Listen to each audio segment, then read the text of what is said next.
The phone hit the floor before Kofi even realized he had dropped it.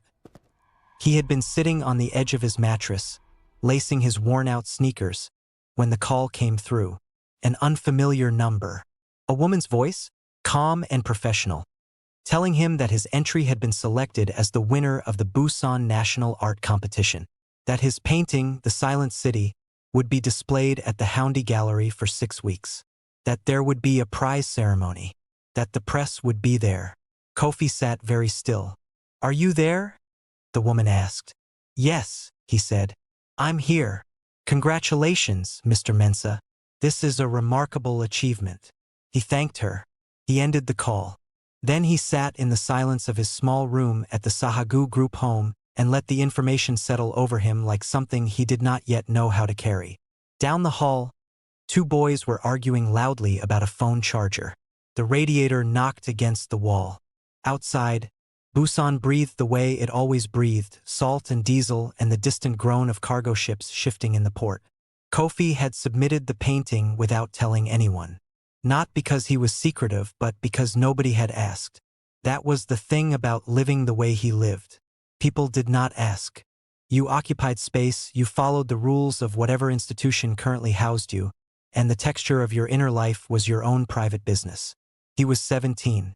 He had been in South Korea since he was 5.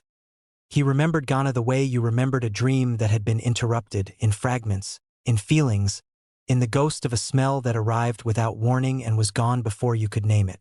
His mother's shea butter. His father's voice reading something aloud. A ceiling fan turning slowly in afternoon heat. Then the fire. Then the hospital. Then the dark that never lifted. He had been painting since he was 9. It was the only language that asked nothing of his eyes. He picked the phone up off the floor, stood, and finished lacing his shoes. He had work in 3 hours.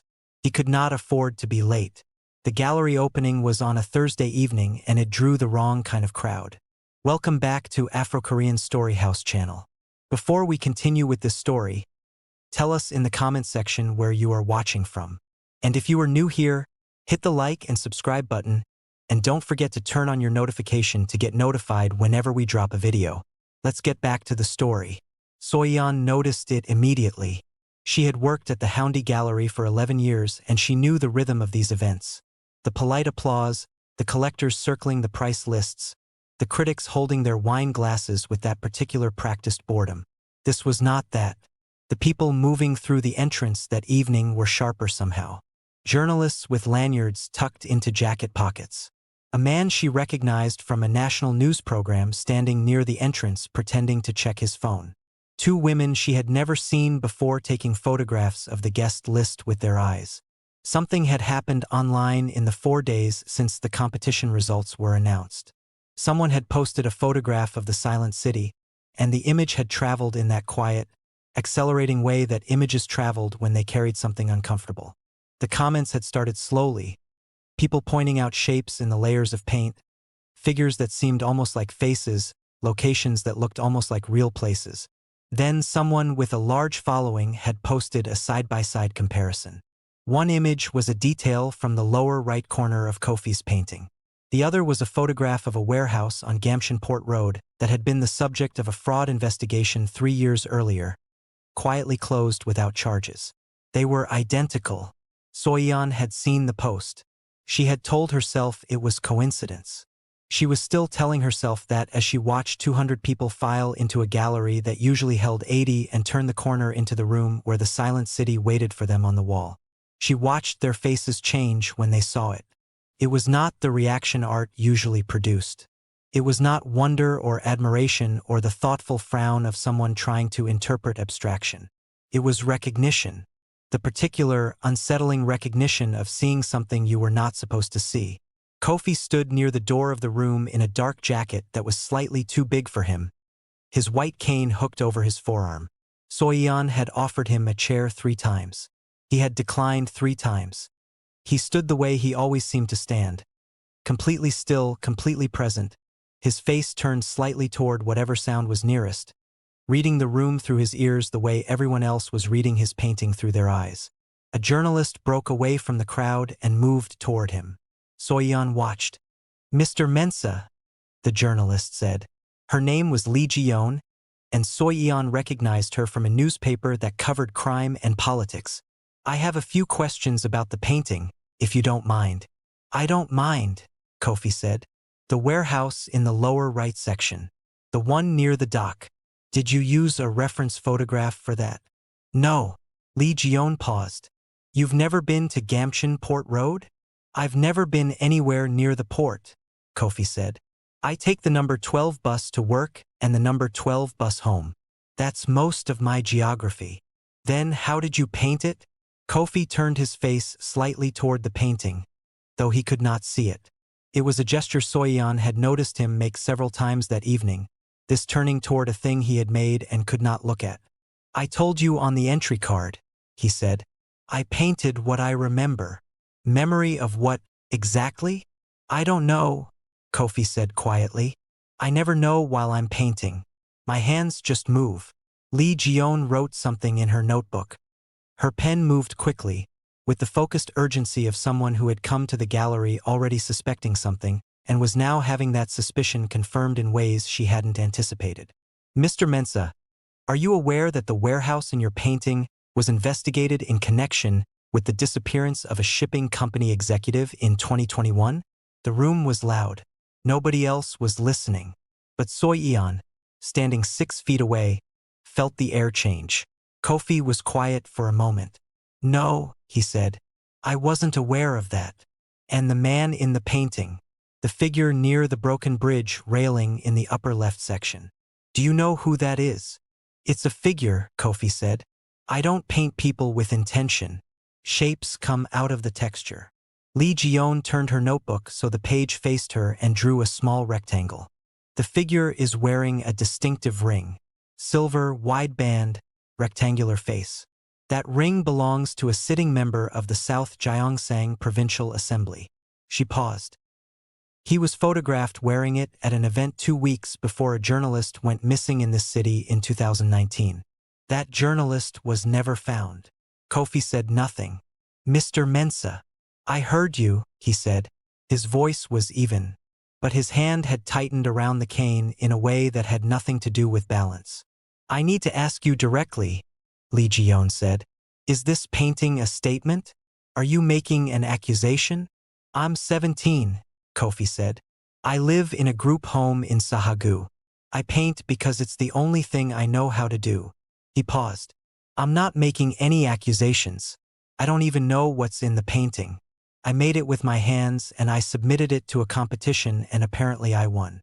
His voice dropped slightly. That's all I have for you. Lee Ji-yeon looked at him for a long moment. Then she looked at the painting.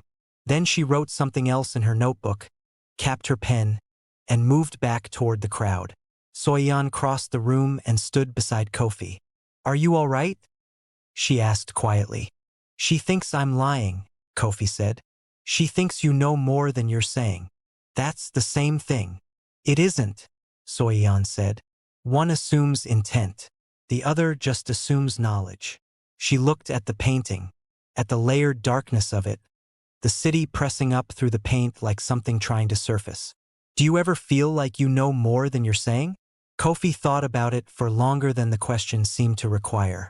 Sometimes when I finish a painting, he said slowly, I run my fingers across the whole surface, every inch, and sometimes I feel shapes I don't remember putting there. He paused. I don't know what that means, but it happens.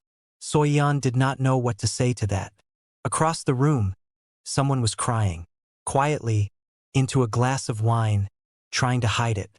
Soyeon did not know who they were or what in the painting had reached them, but they were staring at the upper left section, where the figure with the silver ring stood at the broken railing, and their shoulders were shaking in small, controlled movements that people made when they were grieving something they could not name in public. The evening ended late. The first threat arrived 4 days later.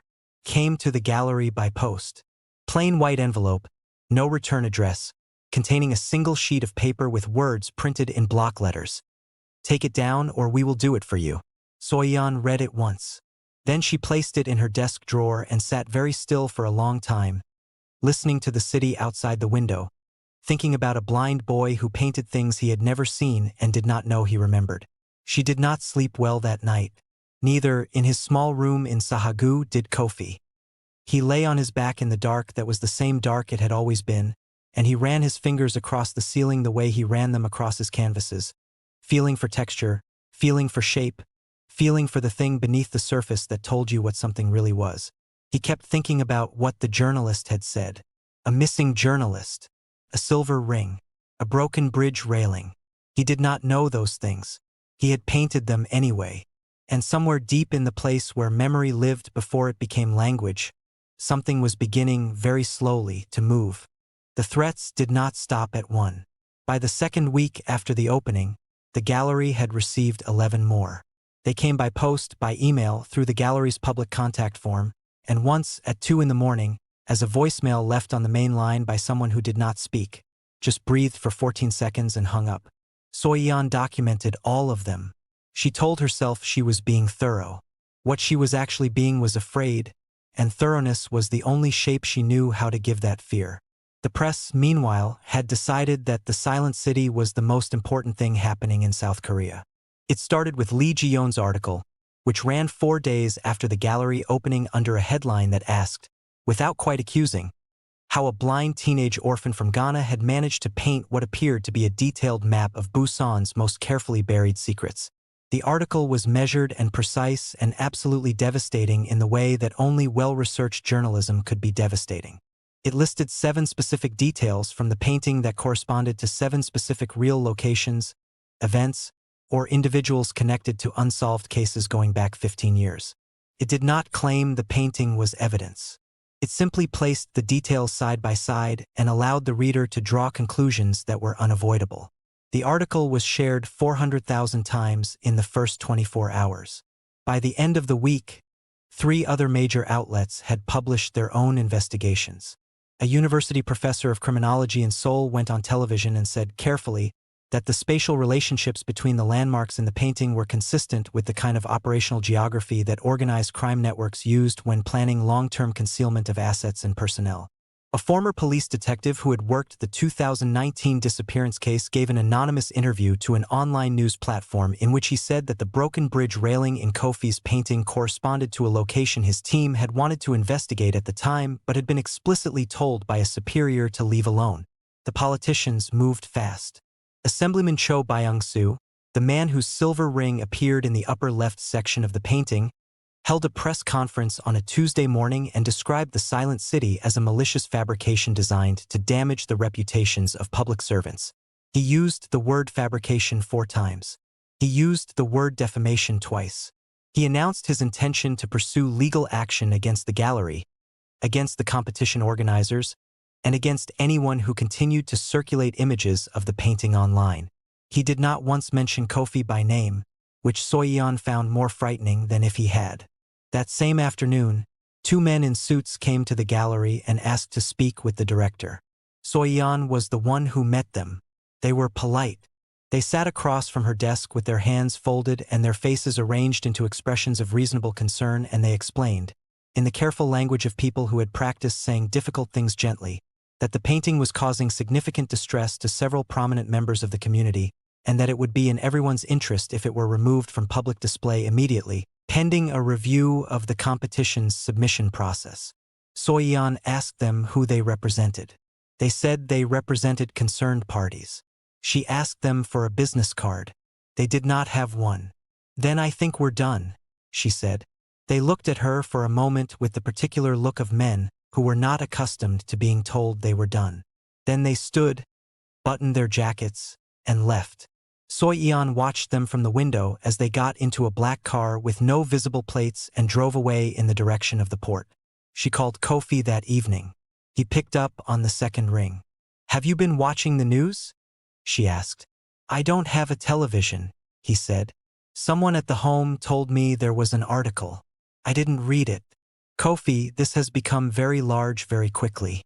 I need you to understand that." "I understand it," he said. "People keep calling the home's main line asking for me. The house manager is angry about it. Are you safe there?" A pause. "Why wouldn't I be safe?" Soyeon chose her words carefully. "Because there are people who are not happy about the painting. Powerful people.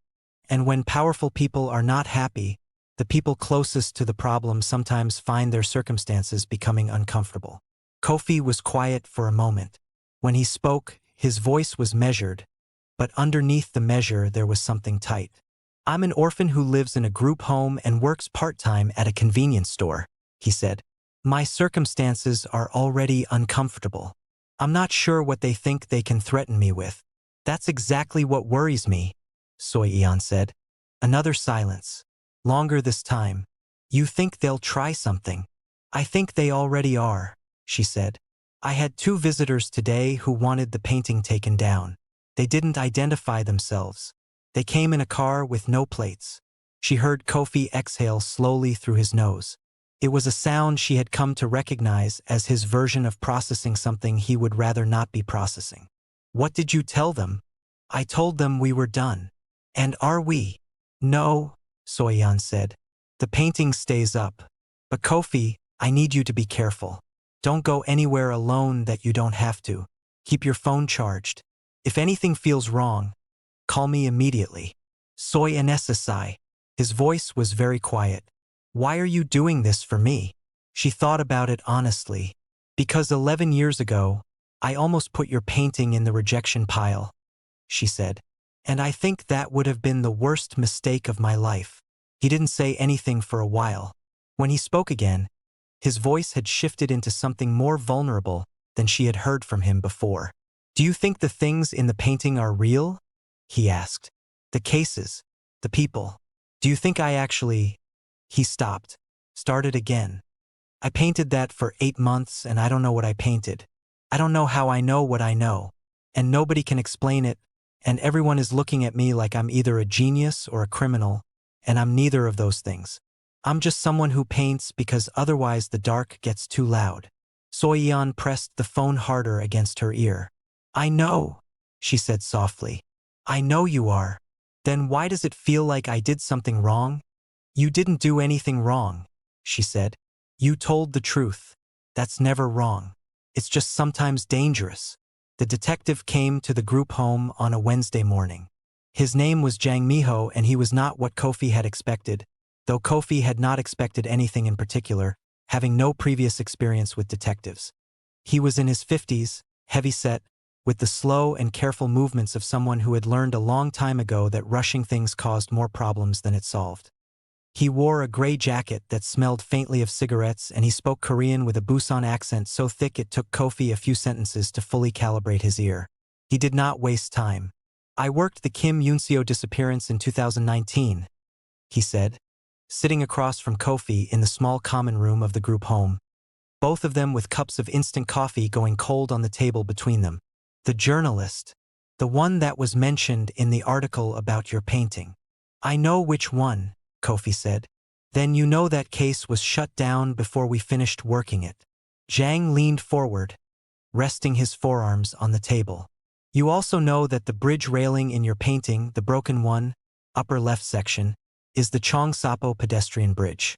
That railing was repaired 18 days after Kim Yoon-seo disappeared. No incident report was ever filed explaining why it needed repair." Kofi wrapped both hands around his coffee cup. "I didn't know that," he said. "How much do you know about the night you lost your sight?" The question landed like something dropped from a height. Kofi felt his jaw tighten. "I was 5, he said. "There was a fire in an apartment in Bupyeong-gu," Jang said. "February 2014. The fire was ruled accidental. Electrical fault." He paused. "I looked up the report this week. For the first time in my career, I pulled a 12-year-old fire report because of a painting." He let that sit for a moment. "The electrical fault finding was signed off in under 48 hours. Standard investigations take between 2 and 4 weeks." Kofi's hands tightened around the cup. "My parents died in that fire," he said. "I know. They were—" He stopped. His voice had developed a roughness he hadn't asked for. "They were from Ghana. They came here when I was 2. My father worked in trade logistics.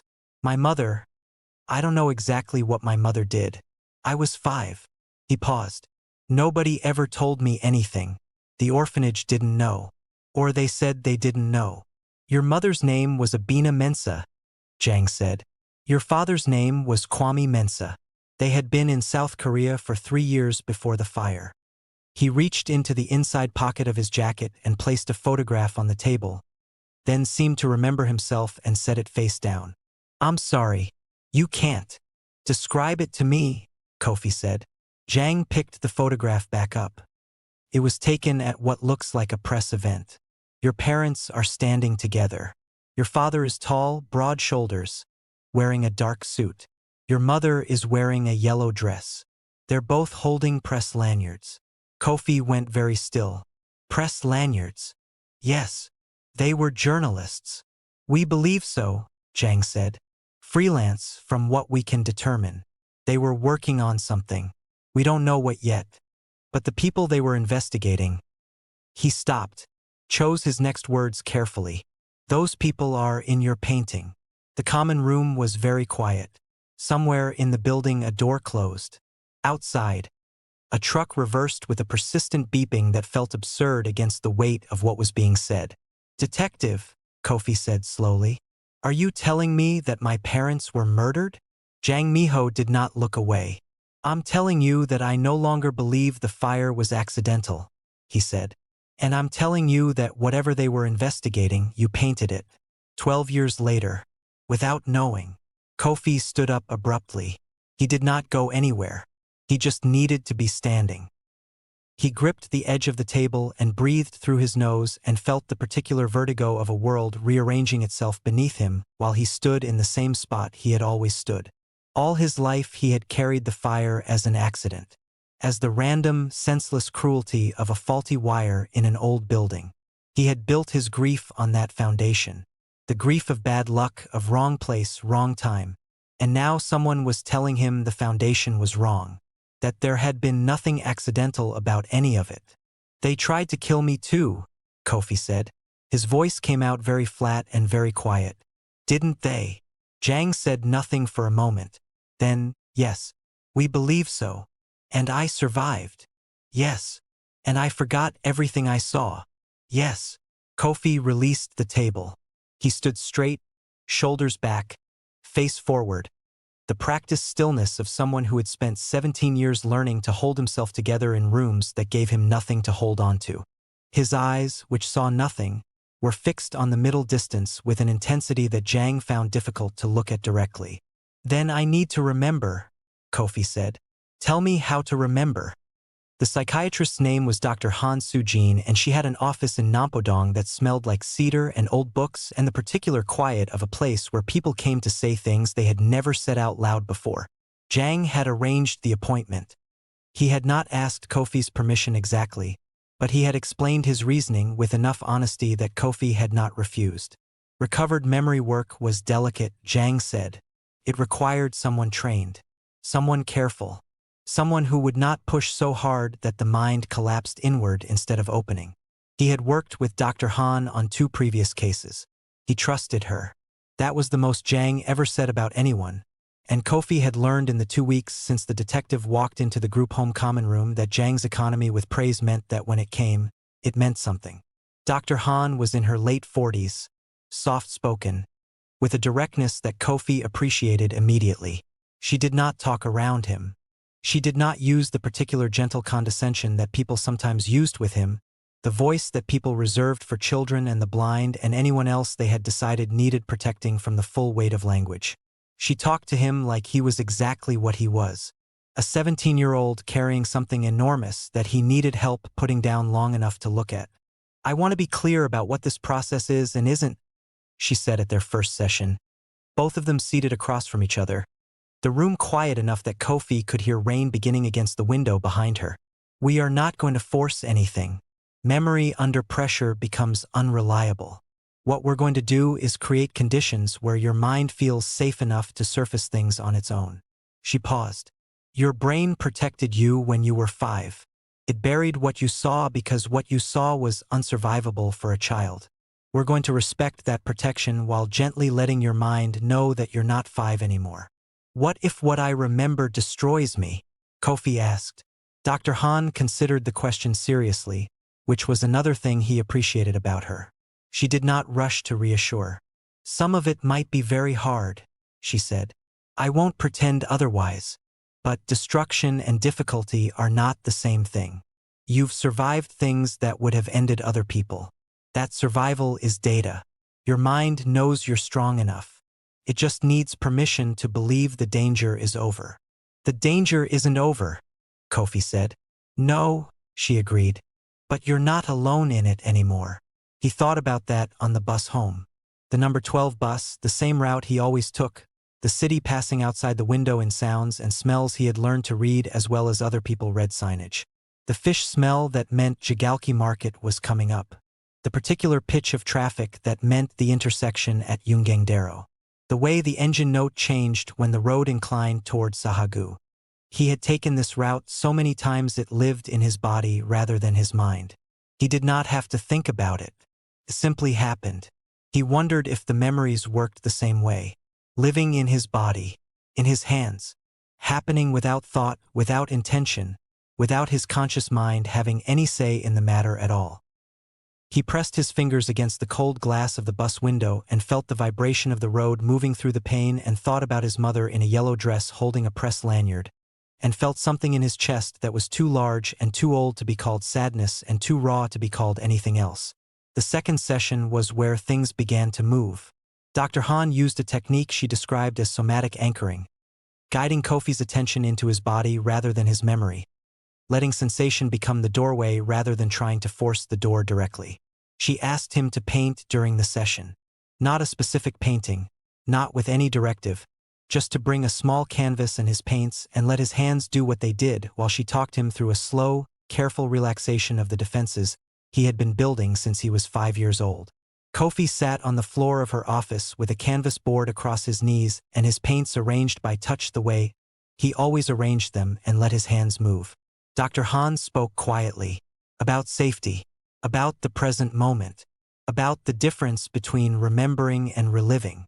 Her voice was steady and unhurried, and after a while it stopped being a voice he was listening to and became more like weather, present, surrounding, something that moved through him rather than at him. His hands moved. He did not know what he was painting. 20 minutes in, Dr. Han said softly, "Kofi, where are you right now?" "I'm in a hallway," he said. The words came out slowly, like something being read from a great distance.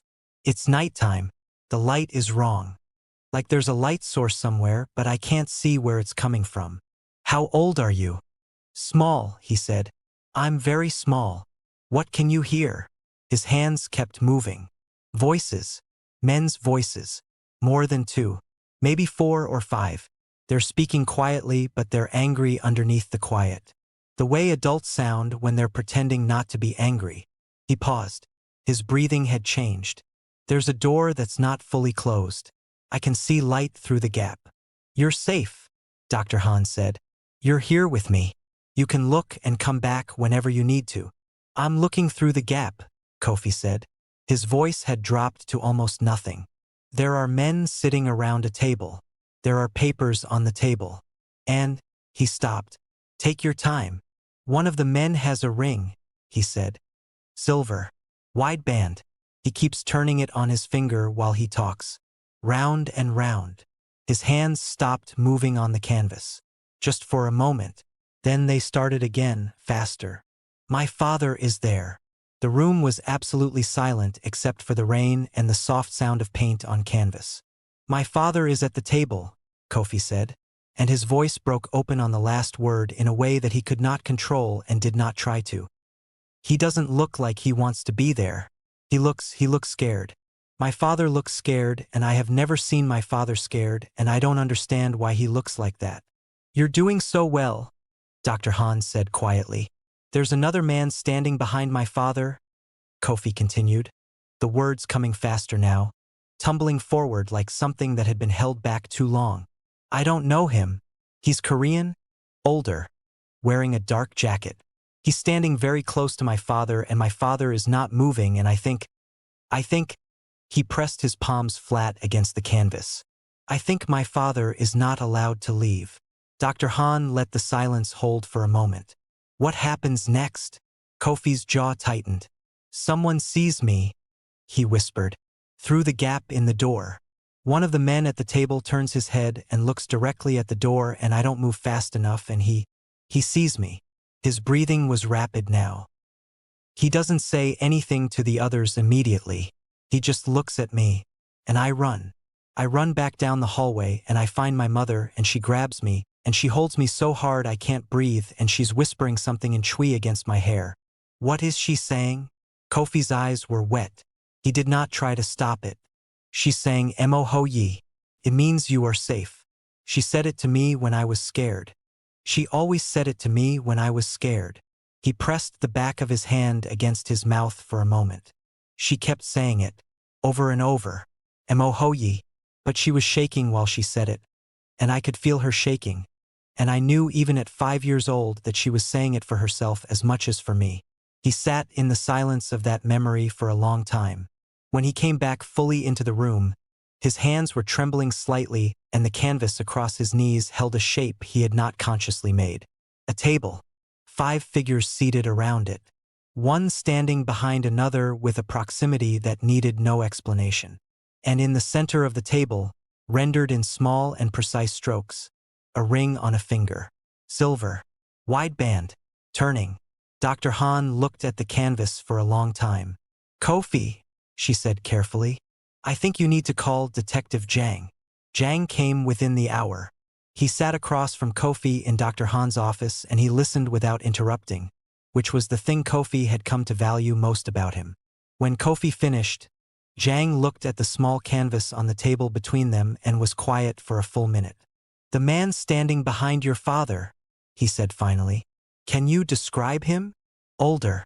Korean. A scar on the left side of his jaw, thin like a line. I remember the scar specifically because the light caught it when he turned his head." Jang pulled out his phone and placed it on the table. "I'm going to describe 3 photographs to you," he said.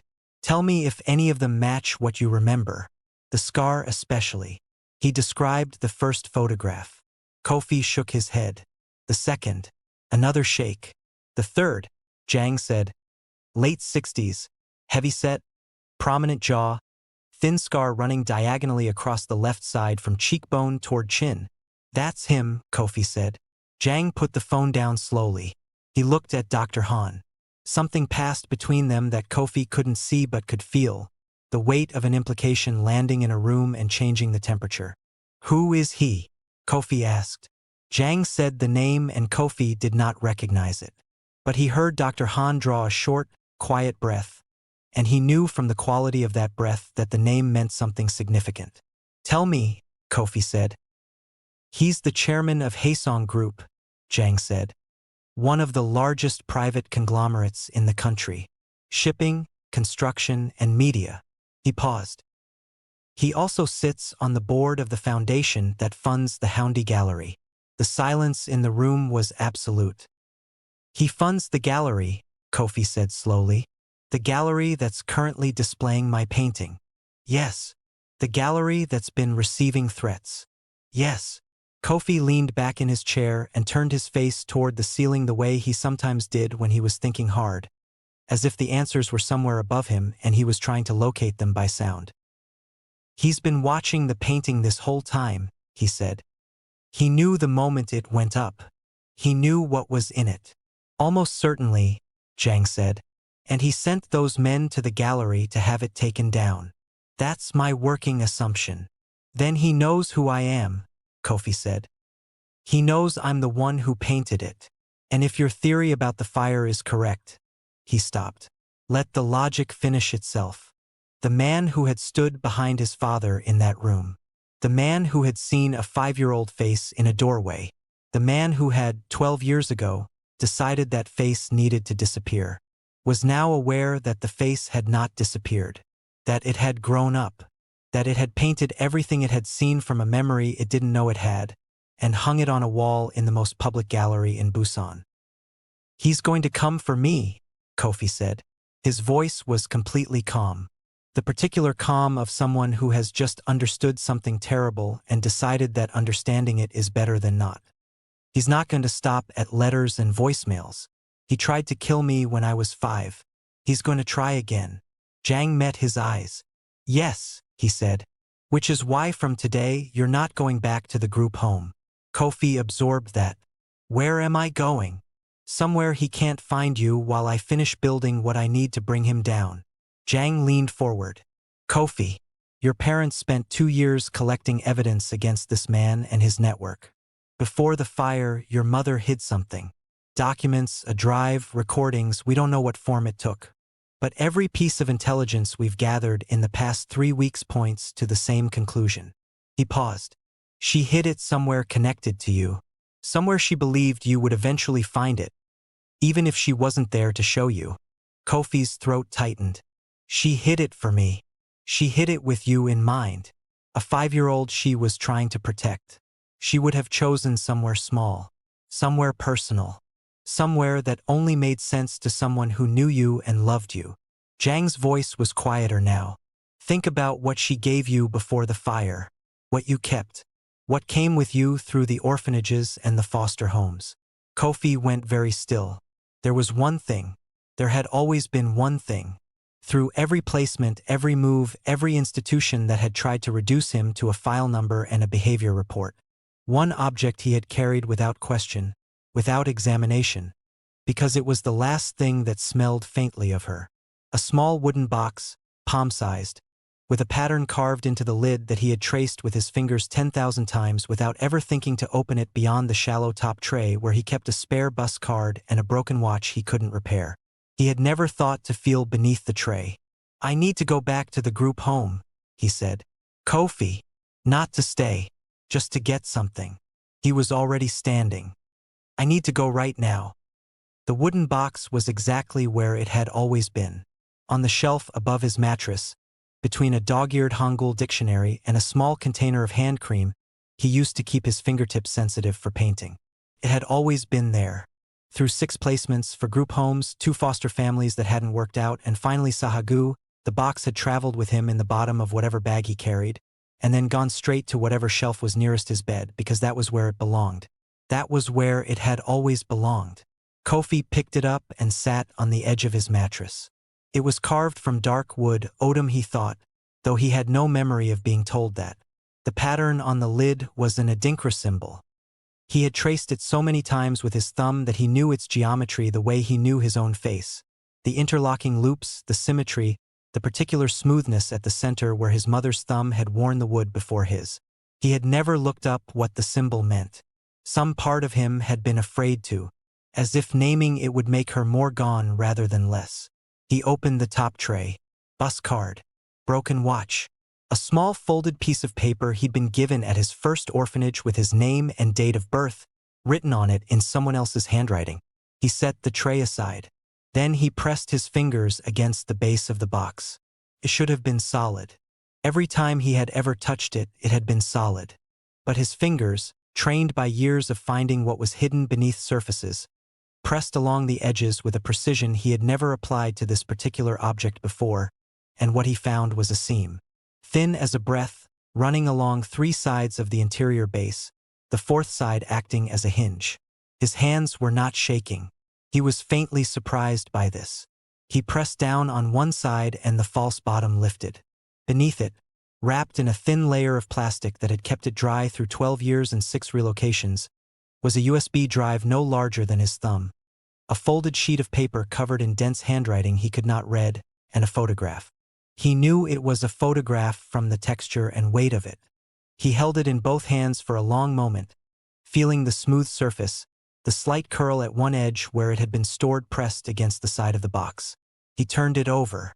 On the back, in handwriting that was different from the sheet of paper, smaller, rounder, a handwriting that felt familiar in the way that things felt familiar when they lived below conscious memory, were 4 words in Chui.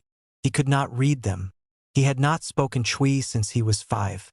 But his lips moved anyway, sounding out the letters the way a person sounded out a language they had once known in their body, and what came out, haltingly, was something that sounded like Kofi wa y3 ode hi 3. He did not know what it meant. He sat with it anyway, both hands holding the photograph of a family he could not see, and let himself feel the full weight of what it meant that his mother had put this here, that she had known, that somewhere in the days or weeks before the fire, she had understood that something was coming and she had thought of him first. Not the evidence, not the story she was trying to tell, not the conspiracy she had spent 2 years documenting. Him. Her 5-year-old boy who was afraid of loud noises and loved the texture of things and would grow up without her in a country that would spend years looking through him rather than at him. She had thought of him first. And she had hidden the most important thing she had inside the most important thing he had. He closed his hands around the drive. Then he called Jang. Jang arrived in 20 minutes with a laptop and a look on his face that Kofi had not seen before. A tightly controlled urgency, the expression of a man who had been working toward something for a long time and could feel it finally within reach. He sat beside Kofi on the mattress and inserted the drive. It opened immediately. No password. His mother had not needed one. She had known the only person who would ever find this was someone she trusted completely. Jang was quiet for a long time as he read. Kofi sat beside him and listened to the quality of that silence and understood from it that what was on the drive was exactly what they had hoped it was and worse than either of them had been prepared for. "Talk to me," Kofi said. Jang exhaled slowly. "Your parents were freelance investigative journalists," he said. They had been embedded in Busan for 3 years specifically to document a network they had been tracking since Lagos. He paused. This network connected Haesong Group's chairman, the man you identified, to a syndicate operating across West Africa and Southeast Asia, human trafficking, corporate fraud on a scale that affected government contracts in 4 countries, and a series of targeted killings of journalists and activists who got too close. Kofi said nothing. He let the information move through him. "Your parents had everything," Jang continued. "Recorded conversations, financial records, names, dates, transaction trails. They had spent 2 years building a case that would have been impossible to dismiss or suppress." He turned the laptop slightly, then seemed to catch himself. "There are recordings on here, audio files, dozens of them." His voice had changed slightly, quieter. "Kofi, one of them is labeled with your name." The room contracted. "Play it," Kofi said. "You don't have to do this right now." "Play it," he said again, not loudly, but with a finality that left no room for negotiation. Jang found the file and pressed play. The recording quality was imperfect, the ambient noise of a room, the faint hiss of an old device. And then a voice, a woman's voice, low and warm and careful, speaking in English with a Ghanaian cadence that hit Kofi somewhere behind the sternum like a physical impact. "Kofi, if you are hearing this, then everything we feared has happened and everything we hoped has also happened, because it means you found the box, which means you are grown, which means you survived." A pause. The sound of her breathing. "My name is Kofi Mensah. I am your mother, and there is so much I need to tell you." Kofi pressed both hands flat against his knees. "Your father and I came to Korea to finish what we started in Lagos. We found the people responsible for the disappearance of 3 journalists we knew personally. We followed the money and the money led here, to this city, to men who believed they were untouchable because they had spent 20 years making themselves untouchable." Another pause. "We were close, too close. They found out about us. We don't have much time left, which is why I am making this recording instead of waiting." Her voice remained steady.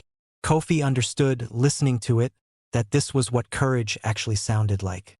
Not the absence of fear, but the decision to speak clearly in spite of it. "Everything you need is on this drive. Every name, every recording, every transaction. It is enough. It has always been enough. We just need someone to hear it." The recording was silent for a moment. Then she spoke again, and her voice shifted into something softer. "I do not know what your life has been without us. I think about it and I cannot." She stopped, started again. "I hope you have been painting. You used to cover everything in the apartment with your handprints. Every surface. Your father complained every week and repainted every weekend and complained again. A sound that might have been a laugh swallowed quickly. I think you painted because you understood even then that the world was full of surfaces hiding other surfaces, and that the only way to know what something really was to press yourself into it completely." Kofi's jaw was tight. His eyes burned. "Mo ho yi," his mother said. "You are safe. You have always been safe because you have always been ours. Whatever they did, whatever they took, They could not take that. A pause. Finish what we started. Not for us. For yourself. So you can put it down. So you can finally rest. The warmth in her voice when she said the next words was so complete and so devastating that Kofi felt it rearrange something fundamental inside him. Kofi, well, why 3 ode high 3? It means Kofi, you are royalty. Don't you ever forget that. The recording ended. The room was completely silent. Jang did not say anything. He understood, with the instinct of someone who had spent 30 years in rooms where people received the worst and best news of their lives, that there was nothing to say. He simply sat beside Kofi and allowed the silence to be what it needed to be. Kofi sat with his hands flat on his knees and his face turned forward and let himself grieve. Not the careful, managed grief he had practiced for 12 years, the grief that fit inside the space life had given him, the grief that did not inconvenience anyone or require anything from a world that had already made clear it had nothing to spare for him. The real grief, the enormous, ungovernable grief of a boy who had spent 17 years not knowing what he had lost and now knew exactly, and the loss was immeasurable, and he was going to feel every inch of it. He cried without sound, the way people cried when they had learned very young that sound attracted unwanted attention. Jang sat beside him and did not move. After a while, Kofi straightened. He wiped his face with the back of his hand. He breathed in slowly through his nose and out through his mouth and felt himself return to himself. Different from before, reconfigured, carrying something new that was also something very old. What do we do next? He asked. Jang had been ready for this question. I have a contact at the National Investigation Headquarters in Seoul, he said. Someone I trust. With what's on this drive, combined with the testimonies we've already gathered and the connections your painting has already made public, we have enough to move. He paused. It won't be quiet. There will be arrests. People will fight it. Their lawyers will be expensive and aggressive. But the recordings are irrefutable. Your mother made sure of that. How long? Kofi asked. Weeks, not months, Jang said. The public pressure from the painting has already created conditions that make it difficult to suppress. Too many people are watching. Kofi nodded slowly. The painting, he said. It stays up. It stays up, Jang agreed. 6 weeks later, the arrests swept through Busan like weather. Assemblyman Cho Byung-soo was taken into custody on a Tuesday morning outside his office building, his silver ring catching the light as he raised his hand in front of the cameras. The chairman of Haesong Group was detained at Gimhae International Airport, attempting to board a private flight. 14 others followed across 3 days. Executives, officials, a retired police superintendent who had signed off on fire investigations and closed missing persons cases and done quiet favors for powerful men over the course of 20 years. The evidence was comprehensive. The recordings were irrefutable. The paper trail Abina and Kofi Mensah had built across 2 years of dangerous and meticulous work held up under every legal challenge thrown at it. The story broke across every major outlet simultaneously, and it did not stop breaking for weeks. Kofi was at the gallery when it happened. Soyeon had called him that morning and asked him to come. She had not explained why, and he had not asked, because he had learned that Soyeon's unexplained requests were always worth showing up for. She met him at the entrance and walked him to the room where the Silent City still hung on the wall. The gallery was empty. It was early, before opening hours, and the building held the particular hushed quality of a space that was accustomed to being full and was currently at rest.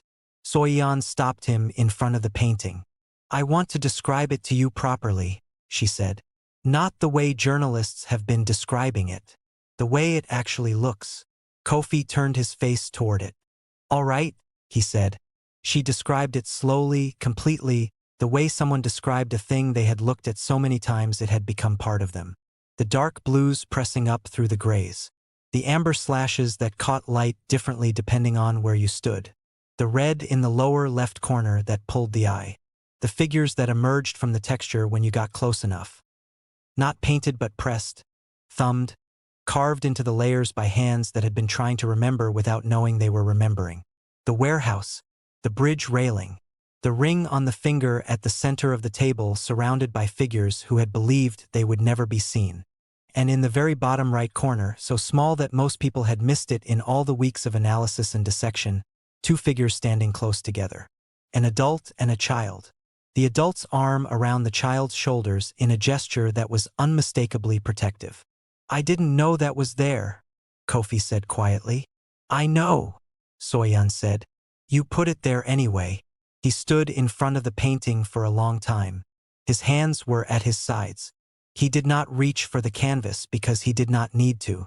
He had made it with his body, and it lived in him the way all things made with the body lived. Not in memory, not in the mind, but somewhere deeper and more permanent than either. His parents had spent their lives trying to make people see what was hidden. He had finished what they started. Not with words or documents or recorded evidence, though those had come too in the end. He had finished it the only way he knew how, with his hands pressed into a surface until the truth came up through the layers like something that had always been there, waiting for someone to be still enough and brave enough and broken enough to feel it. Kofi, well, why 3 Ode High 3? He stood before the silent city, and for the first time in 17 years, he knew exactly who he was. The boy who had survived. The son of people who had loved him completely. The witness no one had thought to silence properly because no one had understood that memory did not require eyes. That truth did not require language.